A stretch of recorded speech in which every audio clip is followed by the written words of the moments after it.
different than any other time that we record in the history of this podcast. It's true. Preparation is preparation H for hemorrhoids. What's going on, everybody? And welcome back to another episode of Wrestling with Tomorrow. It's episode 26, and I am your host, Mike Kinney, if I can barely talk. And the Robin to my Batman is with me today, Mr. Randy Herrick. I am Randy Herrick, if I can't talk today. You are never finding a shortage of being able to talk. Let me ask you, like, since we're running out of the gate here, I forgot to do a sound check with you beforehand. Can you fucking hear me okay? Unfortunately. Okay, just because everything on my screen looks correct when it comes to setting this up, so I just can't tell. You gotta fuck something up. Here, wait. Oh, there. Okay, there's our hiccup for this week. There you go. That was just a light switch. Okay. I kind of want you to dim that down. You look like you're in witness protection, or you're being interrogated. I'm the brightest guy you know. It does have a setting on it to turn the brightness down just a smidge. Just say pousser? Whatever you want to call it, man. Just how's that? That's better. Yep, we're gonna go with that, I guess. I don't know. All right. Well, listen, Randy, we're gonna just right out of the gate. I'm gonna have you tell everybody where they can find you on the social medias of the world. Instagram, baby. And what is that handle? Do you remember? Randy _Herrig _wrestling W tomorrow. There it is, everybody. You can also find me on Facebook. And if you're in the southern Minnesota area, you might find me in person. Perhaps. If they're very, very lucky, they will. And if you are, I'll be social. So that counts. That'd be a first. You can find me on the social medias as well at Gator McGraw. DirtySanchez.com. That is not true. It is KinneyConfidence.com, Yes. Along with our website, our Instagram handle for this podcast at wwt.pod. We are also over on the TikTokery at Wrestling with Tomorrow. We also have a couple of things. I don't know. You and I, maybe or maybe not. I don't remember. You're going to have to. We're doing this in real time. I don't know if we've actually talked about this, but there's been changes made to our Patreon. Do you know this? Did we talk about this, or did I just do it without your knowledge? Like usual, it was done without my knowledge. So if it's a terrible idea, it was all him. I don't think it's a terrible idea. Okay. No, I think so. Here's what we did. If there's a $1 tier, and that was getting you show notes and access to the Facebook group. Yep. Then there's the $3 tier, which gets you those things I just mentioned, and our one extra bonus podcast episode per month. The good ones. The good ones. Yep. The one thing I thought we could do a little bit different was actually let our $1 Patreon subscribers get this podcast, our weekly or bi-weekly podcast, I guess, get it 48 hours early before it goes live to the public. So if you're on our Patreon at even $1, you get this episode and every single one of our episodes 48 hours before it goes live to the public. There's also one more tier that we've added to it as well, which is a $10 tier. You get everything we just talked about, and you get to join us once per month to be a fly on the wall, so to speak. We'll invite you into the podcast. You won't be on the podcast, but you will be sitting there in the green room with everybody else watching us record this live. So, and you'll be able to interact with us via the chat, which will be awesome. So anyway, we've got the $1 tier, the $3 tier, the $10 tier. There's even a free tier where you can just jump in and tag along. And every now and then there's a free post that pops up. And Randy just pulled his pussy out. I was trying to say that with a straight face. Randy's cat is on his lap, in case anybody wants to know his pussy cat. So that's my buddy Arnie. The $20 tier, you can pet my puss, which is much superior joke to Mike's tomfoolery. There is no $20 tier, and there could be. This is the first time you'd actually charge anybody to pet your puss, so I do know that. Well, got to have standards, so too many people grab and hold, and you're rounding the corner. I mean, that's the way it is. All right. So I think that's all the updates that we got. You know, the other thing that we did do is over on our YouTube page, we released all of the Lucha Union matches that were recorded on that very first ever show. So Yeah, good stuff. all 5 or 6 of those are up now. What's interesting, I got a little bit of feedback from some people that were actually there live at the show, and they were like, "Boy, they just don't remember the match very well or remember some of the stuff that happened, and it all has to do with the energy that was in that building that day. It was incredible, and we're fully expecting that to happen again on June 27th. But we're going to talk about all that later on. What we are going to talk about today, right out of the gate, today's theme is: did you earn it, or were you just given it? And when I think about this kind of topic, Randy, immediately my mind goes to nepotism. And do we know what? Hmm. I'm going to go to dictionary.com here, and I want to read the actual.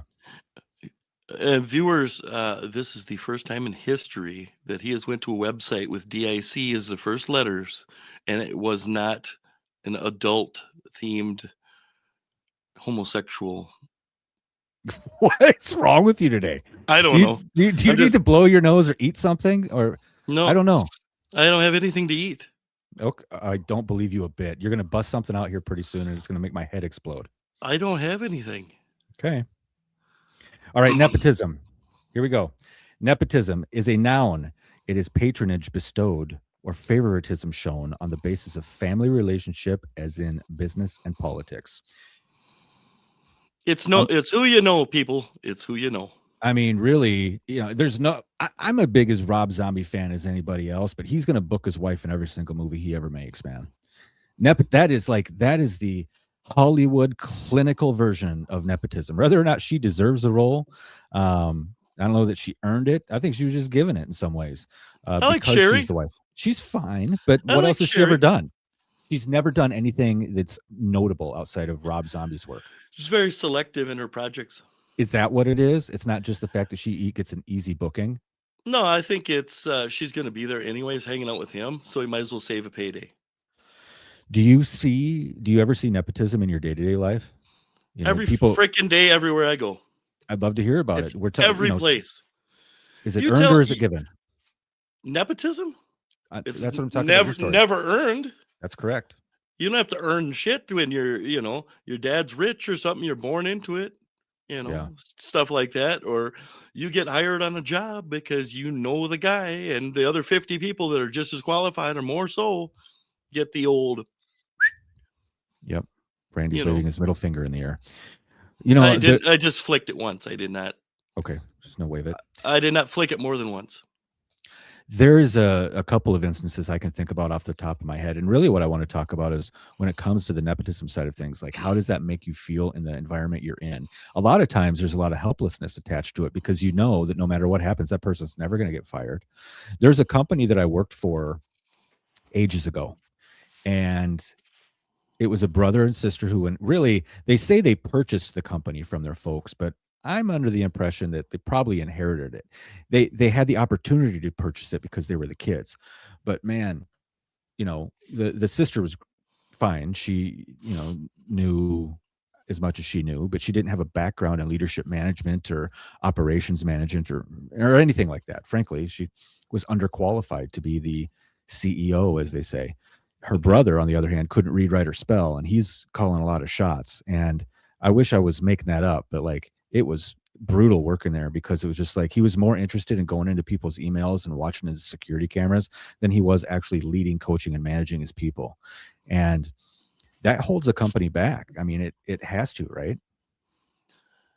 Well, as management, if you're not spearheading, the day-to-day, keeping stuff on the rails and moving forward, trying to improve or streamline things, then you're just pissing in the wind. Fortunately enough for this company, they kind of slid him into a role that they knew he couldn't do any damage in. They kind of gave him this title as the visionary, The and custodian. it was laughable at times because he had no emotional intelligence. And if they hear this, you know what? It's about time somebody told you. But it was a tough place to work, man. We hate to break it to you, but you're a clown shoe. But I mean, it really comes down to it. They didn't really earn it. So, and you see that in so many different places. You see it. One thing that comes to mind immediately from a sports perspective is when Deion Sanders started coaching the Colorado Buffalo football team here a couple of years ago. And guess who he brings with him? Everybody that he wanted and handpicked from the team he was coaching right before that, a different college, different division even. Yep, And his son instantly became the quarterback. of course he did. Do you That think Deion's son would have been quarterback if Deion wasn't the coach there? I don't know the guy's skill. I don't know if he is like a caliber guy that could be running for that or not. So I'm gonna err on the side of like probably not. Yeah, Maybe he would have with people knowing who his dad was. Maybe if he was skilled. I don't know. yeah. But I do know like in our town, if you wanted to play on the basketball team, it mattered mostly by what your last name was, not by if you were better or worse than anybody else. That's a You lot of know, small town. and That's small town and the sports. other guys played, B squad or C squad, but if you want to play varsity or the A squad stuff in the lower, years, um, either you were phenomenal and the Michael Jordan type of the school, and then you played with all the guys that were the names, the last names. That's Yeah. what it was. I think because I played high school football and we played your town. And I Hmm. remember that year so specifically because I'm pretty sure it was either my grade or the grade following me, but one of the two grades, the quarterback for your high school football team was the son of the head coach, Yep, you know? I believe I know who that is. Thinking back, Yeah, he was a teacher too. yep, Yeah, yeah, yeah. and he did have a little European Football League stuff, and I think he had something to do too with the NFL for a short period. Who, the coach or the player? The the coach, the coach, but it was long beforehand, and I think that's why he got the coaching job in the first place. Is because look where I was, Yeah. Yeah. and then of course the son or whatever. But then the guy that followed him, I believe he was dating the girl. The coach was dating a woman, and her son was the quarterback. Mhm. Mhm. Yeah, nepotism's weird, right? Because like there's nothing you can do about it. So all you can do is if you're out looking for a job, for example, like I know specifically from here on out, if I have to go do an interview anywhere else and it's kind of a business kind of in that SMB, small medium sized business um division, I guess to put it, the segment, they how do you ask the questions around that? Like how maybe doing your research on the website ahead of time would help and finding out how the company is structured. And if you see a bunch of people with the same last name, because I'm telling you right now, I am not interested in working anywhere ever again that has nepotism at the forefront of every decision that gets made. It's tough to manage people when you're under that kind of umbrella. It's tough to be managed when you're under that kind of umbrella. And Yep. it's really kind of a bummer, for lack of better terms, when it comes to something like that. Well, it's like the theoretical, the CEO guy runs the company. You come in and your upper management, underneath the CEO, and then his son comes and works for you. Right, right. Your hands are sort of tied on what you can really do Yeah, without you without can't really stuff hold them getting accountable. no, you can't really even treat them the same as the other employees and same standard for everybody Right. because you can't enforce. Well, I suppose you can to a certain degree, but at some point you're going to get shot down with it. I guess so. Yeah. I mean, it just makes it tough where you got to be worried about that kind of stuff all the time instead of just managing the people and trying to do the best you can. Mhm. It's another whole thing distracting away from the company and everything else because Oh, you're yeah. worried about, dancing in circles around stuff or walking on Yeah. eggshells. Dancing in circles, as they say. Do you dance, Randy? We can dance if you want to. I can do the Okay. safety dance. Oh, that's can you line Safety dance? dance. You Well, don't strike me as a dancer. A little I'm bit. not. I can't dance for crap. That's because we're white, Mike. And on that note, back After having a couple of tonics or something, I'm willing to try. I've also been known to rap some karaoke stuff too after a few potions. we're gonna go right back into nepotism. But the first thing I need to ask you is, before we do, is what's your go-to karaoke song? Um, I've only done it a couple times. I don't like to do it because I'm awful and I can't sing at all, which you people all would know that by seeing the 5 seconds of me singing anything on this. But you know, uh, I remember singing with a bunch of guys. We sang "You Shook Me All Night Long," and which is a very easy song to remember, popular song. A lot of people know it, but nobody on the earth can sound like the lead singer. So you immediately are sounding like shit. You know, Because you don't sound like yeah, ACDC? yeah. You can't. Nobody can sing Oh that. my Like god. it's awful. But yeah. That's your Uh, go-to is "You Shook Me All Night Long." Well, it was a couple of times, but, yeah, like, I'm not a karaoke guy, man. I don't mind going if there's good people singing but, Okay. yeah, I'm kind of the bystander guy, but I have Interesting. done that a couple times, and, let's see. Oh, I rapped, "Nothing But a G Thing." You did what? Yeah, man. Okay. You're just gonna leave it at that? Well, no, I did that to Nikki back in the day, and we're still together. So my rap skills are on point. I can't sing worth a shit, but they call me white chocolate. The bar for standards in your area must be incredibly low. I mean, that's my guess. Well, it was kind of a nepotism thing. It was Grizz's dad's bar. Okay, yeah, there it is. There it is.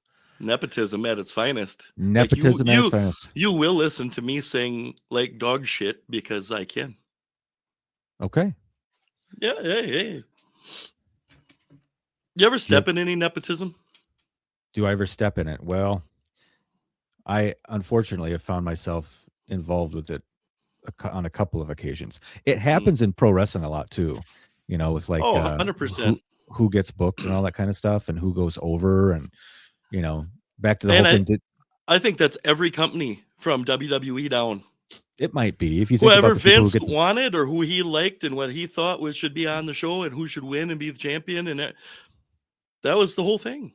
yeah, It was all cherry picked, and stuff. But every time, like I know promoting my own stuff, I've booked people on the show that I knew were going to be good, that I wouldn't have problems with. Like I cherry picked it. yeah, that's great. 100%. I think everybody does to a certain degree. Well, And you know what? sometimes you let people in and have a chance, but it's sometimes tough to break in. Do you know what the root cause of that is? The root cause of that is because nepotism exists because of trust. And so if I think about people that we want to book for Lucha Union or that we've ever booked before, or people I've been booked for in the past, it's relationship based and they know they can trust me to get it done. Yep. If you look at my return match last year, I took somebody else's spot on the biggest show of the year because the promoters trusted me to come in and do a good job. If I was somebody that they'd never heard of or never worked with in the past, that wouldn't have happened. I had the No, relationship already. no, they liked the idea of a match like that being on the show because it's kind of a rarity Yeah, to have somebody come back for one more match. Something like that. That's kind of a novelty thing, and I think that helped your cause and what you were trying to do with the documentary at the time, and hmm the whole thing like that, the speaking and stuff like that. Um, the promoters there, they think outside the box a lot of times, sure. and they are willing to take a chance on something like that. Not everybody is. Yeah, yeah. But again, back to the whole nepotism piece. It's just, you look at anybody who's given an opportunity versus having earned it.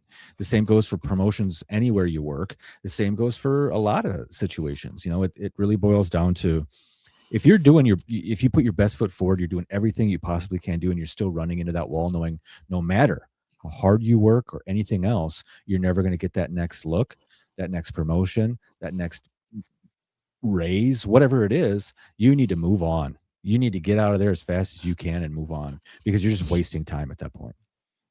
Well, and I think it's a matter of time when you realize that you're where you're at and that's what it's going to be.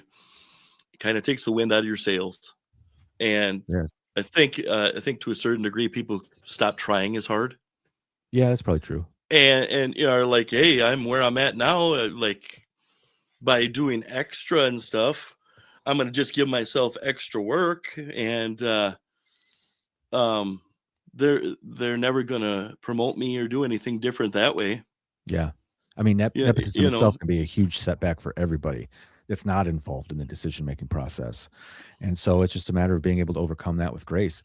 But I'm telling you right now, a lot of the getting through all of that is vetting out the scenario beforehand. If you're already in it and you realize you're in over your head, you're just going to have to reevaluate. But as you approach a new opportunity, you have to vet some of that stuff out. You need to know, is this where the ceiling is at for you, like in terms of career movement and things like that. Nepotism will rule the day if you let it. I think too, Mike, that if you're in that situation and you know where you're gonna be and you know this is as high as I'm gonna go, then small things start to irritate you, you Yeah. know, and you start griping about shit and bitching and pissing and moaning about stuff, and um, pretty soon you're just sick of your job. Yeah. I think if you don't realize it yourself and realize, hey, the chances of me are going anywhere are slim to none. It's not just that. It's like you can't give them honest feedback. Like they'll ask for it. People that are empowered through nepotism, they'll ask for feedback perhaps. And maybe you'll even give it to them. But in my experience, what I've seen is once that happens, a couple of things. Number one, most ideas will have holes poked in it no matter what happens.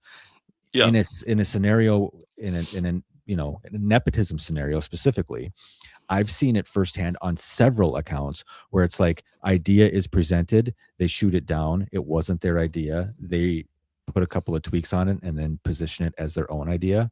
That's when you know. That's when you know you got absolutely. them. I mean, that's a big deal.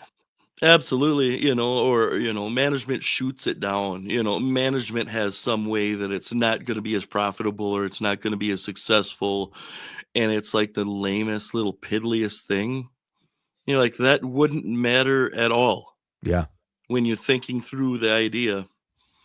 And yeah, it's a easy to see it that way too. And that's oftentimes right before what you said was going to happen too, where they tweak it just barely and call it something else, and they're like, "Hey, look what I came up with."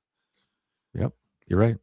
And not even a hey, there's a nod to Mike that had an idea that kind of spurred us in this direction, because that doesn't happen. No, no, it does You, not.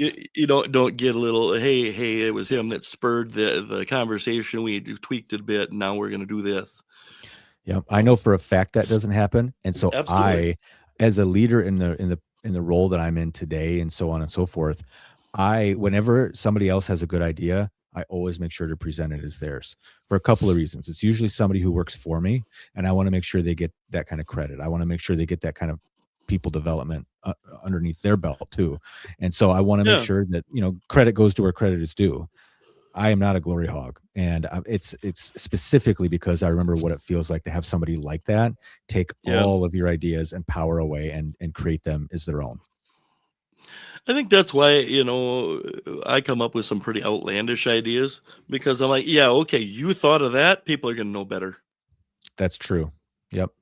Hmm. Okay. Well, anything else on earning it versus being given it, Randy?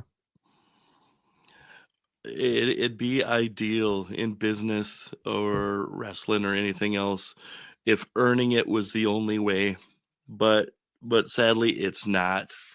Nepotism will always be around to some degree wherever you're at. It seems like, Yep. and it's a bad thing that all I can say is as you get older and as you grow, make as many good contacts and people that are impressed with you as possible. So that way down the line, maybe you'll be the guy they want. Maybe you'll be the guy that has to be the guy in that spot. So you get your chance. You kind of got to learn to play the game a little bit. It's a sad thing It is. You're right. because hard work is awesome and it'll get you a long ways, but it won't always get you to the top. True. Sadly. Yeah, you're right. You are right. Well, you know what, buddy? Let's talk a little bit about the sales and marketing seminar that I did very recently at the before it was actually before the True North Wrestling event. Yeah, You and man. I, I actually wanted to go to that True North event and just check it out with you, but I didn't get the opportunity to. So, yeah, man, I want to hear. they're God bless you. yeah, thank you. Actually, I would like to hear how that went, and see because at some point when you do one of these, I'm gonna go. Well, hopefully I get booked for another one because there's nothing on the calendar. It might be a one and done, but I'll tell you, here's how the setup happened. So last fall, the promoter of this company, this wrestling company, said, "Hey, you want to come in and do a seminar?" And seminars usually for professional wrestling are someone who has had some level of success in the wrestling business, and then they come in and they have like either current wrestlers or aspiring wrestlers who want to continue to hone their craft.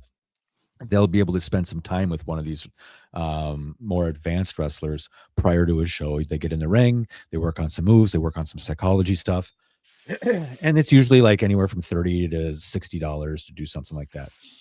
And when this promoter had approached me and he's like, "Hey, do you want to do a seminar?" I said, "Man, nobody wants to learn how to wrestle from me. There's so many other people that are way better at it." And then we got to talking, and the whole sales and marketing seminar for pro wrestlers evolved. And I was nervous to give the material. And what I didn't realize, I was worried I wasn't going to have enough material. And I had this little flip chart that I had, I didn't have like a marker board. So I just created my own and had all these notes that were available to me. It was supposed to be 60 minutes long. Yeah, we did start a few minutes late, which is fine. But we also ran a few minutes late. So it ended up being about a 70 or so minute seminar. But man, we Okay. covered so much material. I was also worried that nobody was going to give a crap or show up. And luckily, several people did. I just need to remember that sometimes pro wrestlers aren't the best planners. So there Nope. were a lot of people that were that were anticipating they were going to be able to attend this. They just didn't tell anybody. They didn't RSVP. So when I showed up, I thought I had one person that RSVP'd, and I was like, well, I'm going to give my little seminar to one person. But luckily, there were 6 total students, and yeah, it was just so much fun to be able to go up there and talk about, you know, how each person really represents their own business, and how they run their own business is really up to them. You want to wrestle once a month? Great. You want to wrestle 7 times a week? Great. Everybody's business model is a little bit different. So Yeah. that's all. That's No, I'm just messing with you. great commentary, Randy. I'm glad we talked about this. Hey, I was agreeable. You were. You Yes. were. No, it's 100% true. You kind of get out of things what you put into them. So learning from you how to market yourself, how to merchandise yourself, how to make yourself important to the booker, nepotism, how to get yourself booked because they need you. All of Yeah. that stuff is hugely important. It's kind of interesting when I started putting the material together for the class and seeing what the idea that I was trying to let wrestlers know is that they are actually salespeople, and they do not Oh get paid. yeah, They do not get paid to wrestle. They're getting paid for their travel and the time that they commit to finding bookings when they're not in the ring. And I was very specific about telling them, you don't get paid to be in the ring. And the ring was kind of right behind me. We were in the chairs where the fans sit, and I just kind of used the edge of the ring to kind of prop up my easel. But the ring is the result. The ring is the fun place. Getting in the ring and having your match, that is what you get to do because you work so hard to get to that point. You get right. paid to do the work ahead of time. You do not get paid for actually wrestling. That is a mindset shift. Some guys are like, "Well, I get paid, $100 a match." Great. What you're actually getting paid for is the fact that you sent out X amount of emails, X amount of follow-ups. You reached out to this promoter, that promoter. You stayed diligent. You went on social media. You're doing all these bookings. That's what, and then your travel time. That's really what you're getting paid for. And so Yeah. that's one way. And I also encouraged a lot of these guys to think about where they're at, what they're charging today, and they have to do an assessment of the marketplace. Hmm. What are other people being charged? Or sorry, what are other people charging for the same service? Because we're all providing the same service. And I told them, to me, that the moves don't really matter. The diversity of the people on the show matters, and not necessarily even the people, but the diversity of characters on the show matters more than anything else. So look at the marketplace, what's out there and what's not. That's how I came up with the cowboy. Yeah, cowboys have been done forever and ever, but like nobody was Not in doing it at that time, Minnesota. not in Minnesota. I And mean, so what they had Wild Bill Irwin at some point up in the AWA for a while, predates doing me that. though. No, That's nobody. that's the point. Is like that was back when. Uh-huh. Now name another cowboy guy that's kind of in, you know, That, right, exactly that's right. the thing. So if they want a cowboy guy on the show, then they need to get you in there. It's no different than a corporate job where you have to assess the marketplace to know where to push and how to find a gap in the marketplace and be the solution to fill that. That's what I was trying to get into their brains, that this isn't about who's the toughest, strongest, leanest, meanest, and has the best moves. This is about who's the most creative and who can do the most follow up. Because follow up will make, and I tell sales reps this all the time, follow up will make or break a sales rep. I don't care how good they are if they don't know how to follow up. And so, in some ways, if I were to go back and wrestle now, I would have a CRM in front of me, customer relationship management. And there's all kinds of tools. The one that I'm really good with is Salesforce. For my speaking business, I use Pipedrive. But essentially, the idea is you have all of your leads, all of your opportunities in one place. You know which ones you've contacted, when you contacted them. You can create alerts for yourself to be able to follow up. You keep everything organized. You know how much you're getting paid. You know everything. And the the idea is to just kind of have that all in one central location. Some people use a spreadsheet for it as well, but I'm Yep. all about, I've been training people for years on CRMs, and that was one thing that we had just kind of touched on at the seminar. I couldn't go that too in depth, but I would have a robust CRM to know, like, some of the guys that were there, dude, they want to like expand out and wrestle all across the country, and I'm like, great. Have you reached out to any of these promoters? Oh, you have. What sets you apart from the people that are reaching out to them? Right. Did you just randomly send them your resume and then not follow up with them? Because Yeah. that I was that, mean, that was the case with some people. That was exactly what they had done. well, and think about how many indie guys are out there and gals on the circuit. You know, what are we talking? 50,000 across the United States? Maybe, That might be a maybe lot. more, maybe less. I don't know. You think Even there's if 1,000 wrestlers per state? no, I'm spitting. You know, like California probably has more than Maine. So on I average, don't know, but the point I'm making is there's only so many per show. right? Why do they need you versus the rest of these? And Let's that's what I. say Yep, let's yep, say there's 100 a state. Let's say there's 100 a state, and I think it's more than that. Um, but if they're gonna book 14 people on the show or something, out of the 100, why are you gonna make that top 14%? exactly. Why? You can be just a body guy Hmm. and make the show, but then you better be chiseled.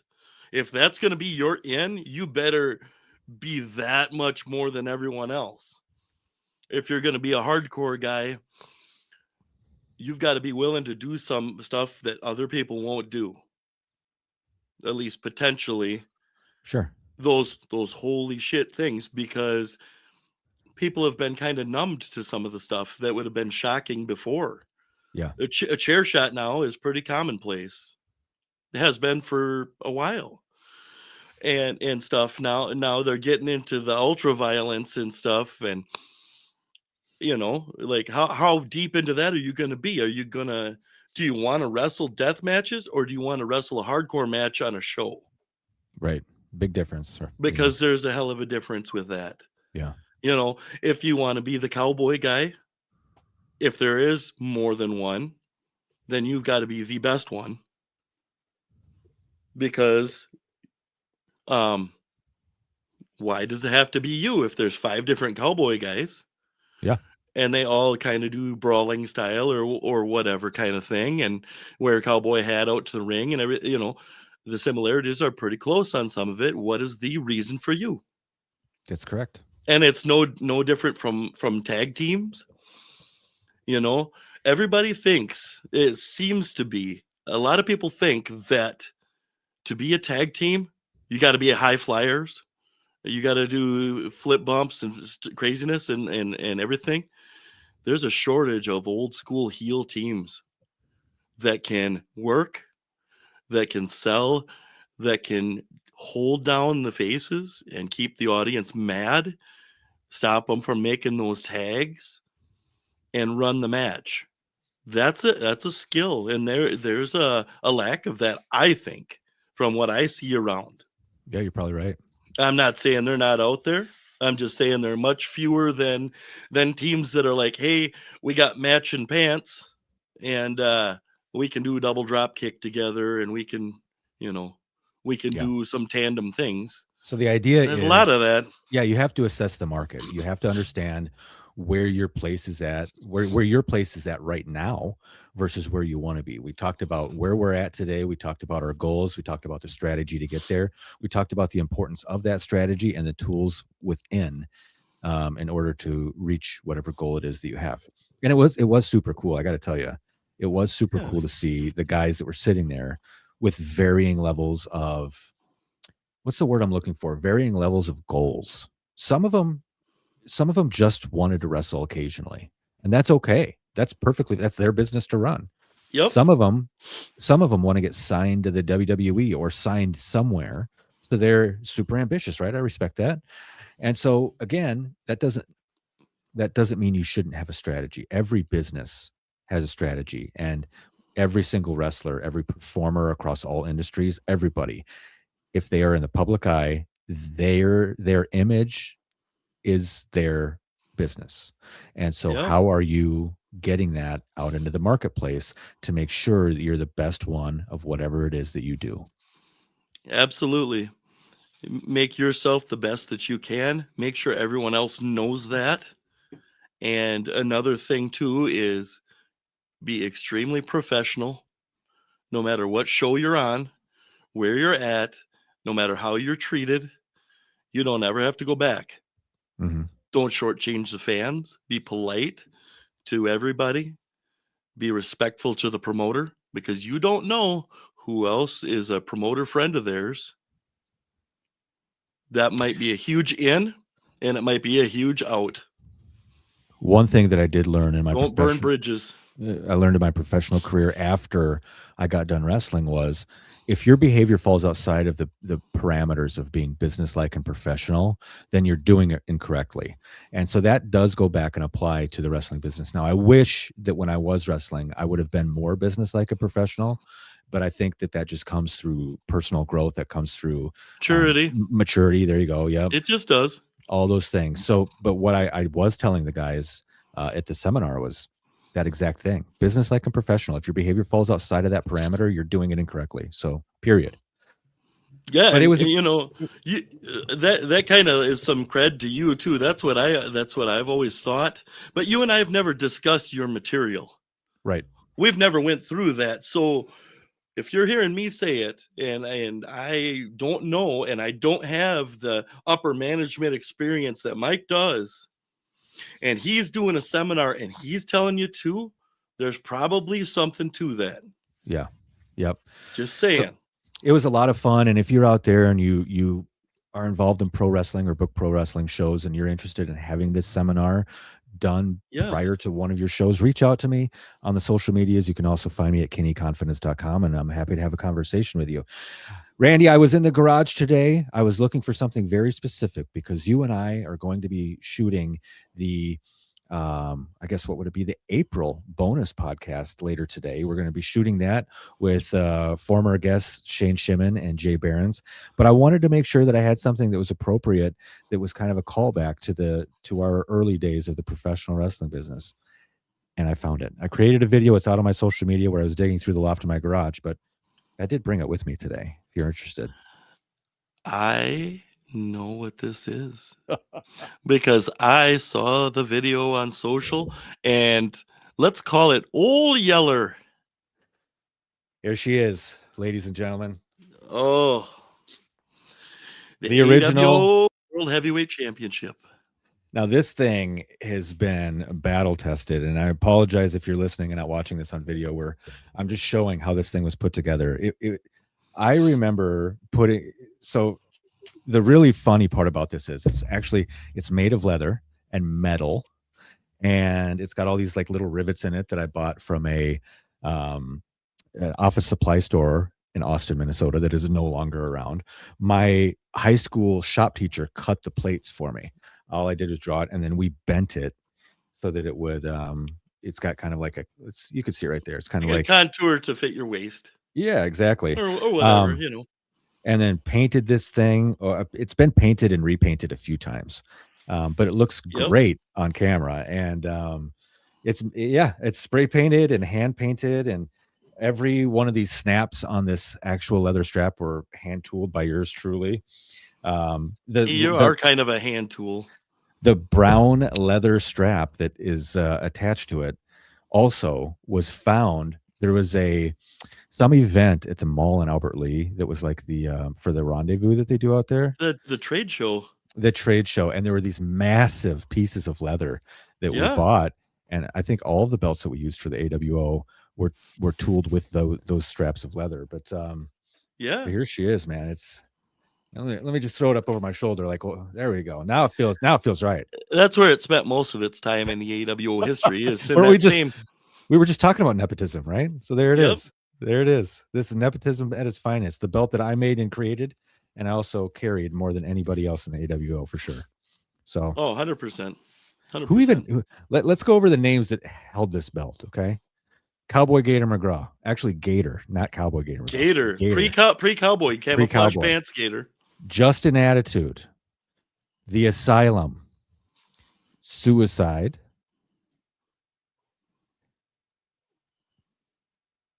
Who am I missing? Did Willie hold it? I don't think so. Did Shane? I think Shane did. I think. What about Kenny? I didn't know Suicide did. Very tail end. Yeah, he had it kind of in the end there. Okay. I don't know if he did or not. The irony of this belt is that when I look at it, I think of Justin Attitude. For some reason, I have it in my mind. This belt is associated with him. Yeah. Which is wild, right? Yep. But there it is. So anyway, I'm gonna have it available tonight and surprise the guys with it and see if they pop for it. I did ask them because each of them also has a belt, an original belt from that era. And I asked them to find them. Shane there was the Atlantic title, which was our version of the Intercontinental Championship. He gave that to his nephew and never got it back 20 years ago. And then Jay said, I know Jay has the hardcore title, so he was going to try to look for that. And then I don't know where the tag team belts are. I'm pretty sure Kenny and Kevin have those. They do, even though they weren't the first. Yeah. Grizz and I were the first champs. We should have had them. Yeah. But, you know, it is what it is. It is what it is. Not bitter about it. Yeah, it doesn't sound like it. So anyway, there's the belt. And I'm looking forward to our interview with them tonight. It's going to be chaos. Chaos. No, it won't. But it'll be big. And it'll be dirty because Shane's, you know. It'll be old school for sure.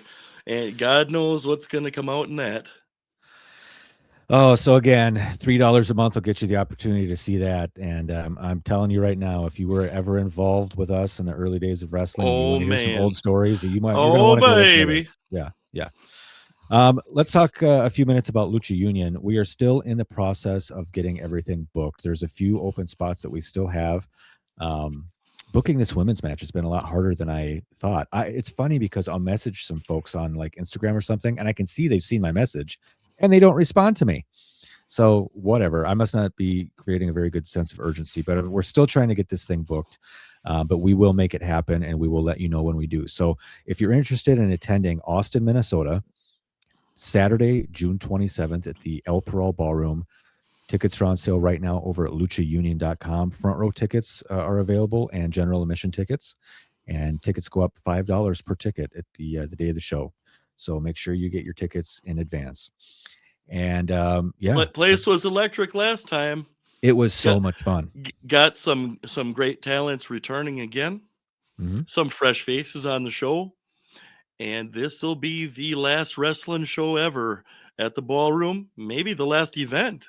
That is true. So if you want to see that building again, especially in the way that it belongs being seen during a show, Yeah. this is We your chance. I did mention it before. We're gonna film all kinds of content that day, for the building itself. We're gonna have guys talking about it. I'm gonna put together 4 or 5-minute mini, documentary about the building just for YouTube, and then, you and I are gonna film one of our episodes of this very podcast there that day as well, like we did before. Yep. So that'll be fun as well. A lot of opportunities Randy and I have, coming up here for the Wrestling with Tomorrow podcast. We have guests lined up more than ever. We've got, some Oh surprise yes. guests. We've got all kinds of stuff Hey, happening. and these aren't all like people that we've necessarily wrestled with before. We're Yep. branching out further out from the tree to some other folks out there. So stay tuned and hear about that kind of stuff. Yeah.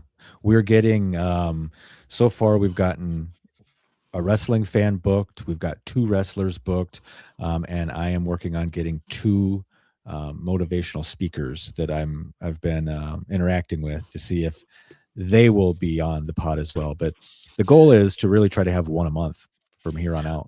I'm gonna try to reach out into the realm of horror and find a guy to come in too because I think he would have a lot to say. Okay. I'm all about it. Absolutely. So anyway, that's all I have today, Randy. Did you have anything for the people? For the people to close us out?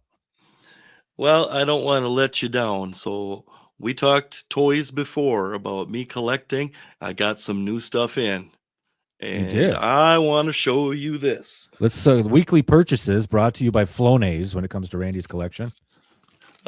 Weekly sack licking, sponsored by MikeKinney.com. Excuse me. First of all, I don't even own MikeKinney.com. Second of all, I don't think you can say sack licking on the podcast. I'm pretty sure I already did, and then you just said it, so it's fine. Oh my. You are off the rails today. All right, what'd you So, get? so this I've had a bevy of stuff that I pre-ordered like over a year ago that finally started coming. Um, these are figures from the Mythic Legions toy line. If you don't know what that is, they're fan sourced. They pre-order. They make small runs of these things. So immediately on the secondary market, they're twice as much money, or you can't get one. And Mythic Legions are made by the Four Horsemen. Are the company that do it. They used to do toys. Woo! That Four Horsemen? Not quite, but they used to do stuff for McFarlane Toys. They did Spawn and all that stuff, but now they do their own, and they make stuff like, hey, what would we have always loved to see as kids or as collectors? What did we want to see that we don't? So I got some figures here. This guy, his name is Dis Patar. His first name is Diis, so not D's. Okay. But he is a sort of serpent bug type guy with armor, and he it's real tough getting in here, but you can see he has 2 heads. One's like a almost looks like the Predator, kind Okay. of. Yeah. But he's a pretty damn cool piece. I got him,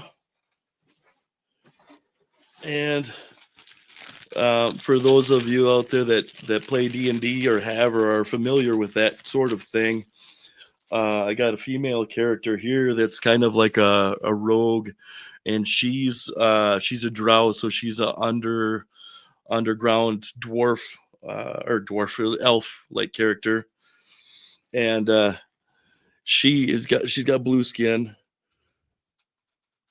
and stuff, but like this does not do them the honor that it should, showing them here in the package. But I was excited and I had to show you. So that I got those 2 figures, but I got something that I told you about a while ago, and I sent you some pictures of, and you said, wow, that looks awesome. And if you like toys, even if you don't collect this sort of thing, this thing's impressive. And I'm going to whip this thing out here real quick. But it is big.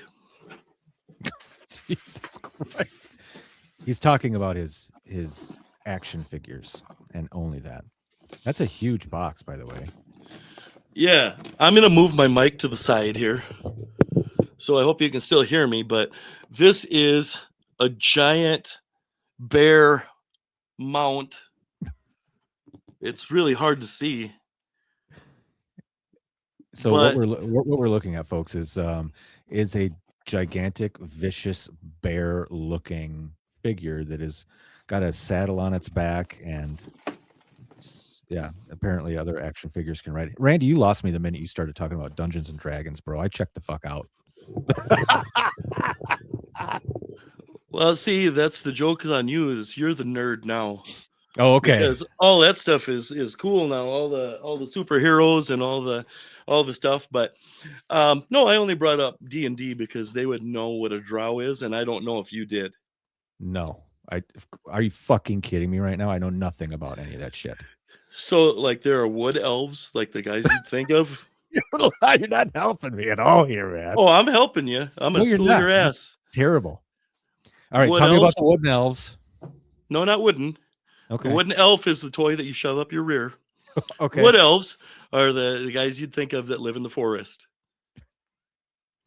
There are high elves that you'd think like I would have to tell jokes. Oh, You'd think I would. all right. There are Let's high talk about. elves and they're drow. I just can't. Don't say elves again. I can't do it. I And can't do then the fourth kind of elves are Keebler. it. Just get with the elves. If this is not a Christmas episode, don't talk about elves. Okay, they're And forbidden. the king is Elvis Presley. We're gonna take all your elf talk. We're gonna put it in a little box, and we're gonna toss that bitch in the ocean. He's an uneducated oaf. Yeah, that's what it is. Mike is the guy in high school that would have made fun of you for that. Yeah. Yeah. He was the jock. I was, I kind of floated somewhere in between, but my point is like, No, fuck you and fuck elves, Randy. no. Fuck you, jack crotch sniffing bastards. This might be the most Slap swearing I've ever ass. done. And all it took was you saying the word elves to pull it out of me. And now I'm just a cussing machine. Well, I ain't gonna pull it out again. Yeah, thank God for that, because we've I'll been push it banned. way in. We've already been banned in 6 states. So Only the states that suck. Randy, this is the end of the podcast. This is where you tell everybody your Randyism. So Randy, it's been a great episode 26. I'm going to turn it over to you to close us out. For one thing, sir, boo to you. And there's a reason I'm standing close here. You did not one time consult the Magic 8 Ball Oh, like a fucking noob. Like you're a right. greenhorn that don't know shit. Oh, it's fucking elves. In my defense, you and I were going to record earlier today, and then it fell through, and so I didn't get prepped ahead of time. And so I think had I had that preparation time, I probably would have. But all right, Randy, A professional would have been ready, but you're right. I see. I've already messed up one thing for this episode, and that is that I didn't have the 8 ball ready. But I do now, Randy, and I'm going to shake it up. And before we let these people loose today, we are going to ask the Magic 8 Ball a very valid question. Now, keep in mind what I'm hearing so far is it's going every other. It's correct for one, and then it's full of crap for one. The last one that we asked it was going to be the last one we asked it was correct. So that means that this one is going to be the opposite of whatever it says. Maybe. I can only shake my ball for so long. Okay. Ask my wife. So let's yeah, go. I was gonna say that's what she said. Here's a question for you, Magic 8 Ball. Was Mike indeed a dirty son of a gun, a worthless athletic jack asshole cream puff penis licker? in high school. That's a lot. That's a lot of stereotypes and labels. But I'm going to ask it. So, Magic 8 Ball, you heard him. Whatever Randy said, what's the answer? And the Magic 8 Ball says, most likely. See? But hey, remember what I told you? It's the opposite this time. So now the next time you ask it a question, it'll be the truth. Oh, we've talked off camera, and I think it's got its lesson learned. So I think it's true. You think that's true? Okay. Well, Yep. that's And just let's ask one more question just to make sure. Does Mike Kinney secretly have a fondness for elves that we don't know about? All right, I'll shake this thing up. Here's what it says. Yes, definitely. It says, better not tell you now. It's true. Everybody, elves, he loves them. Just the Keeblers, bro. Just the Keeblers. They make some hellaciously delicious cookies. You And know, like the no wood elves. No, Jesus Christ, with the wood elves. All right, man, close us out. Thank you, everybody, for attending today's session of our podcast, episode 26. Randy, the floor is yours. All right. Did you earn it? Was it given to you by who you are or who you know? Nepotism is a thing. Always has been. Always going to be. Figure out how to navigate around it. And don't be afraid to earn your spot too, because it will come out and it will benefit you in the end. You can say nepotism's a bad thing, but it got me a chance to be a co-host on a podcast. Bazinga. Okay, that was nerdier than wood elves. But yeah, just keep in mind, don't let it get to you. But if you know it's a thing and you've reached the top of the ladder at the place, maybe it's time to make some considerations about your future. Our future is to be here for you and to run this pod and be as helpful as we can. We love you. Thanks for being here again. Episode 26 in the books. And please feel free to send any fan mail about elves to Mike Kinney. Have a good night. Bless you. We'll see you soon.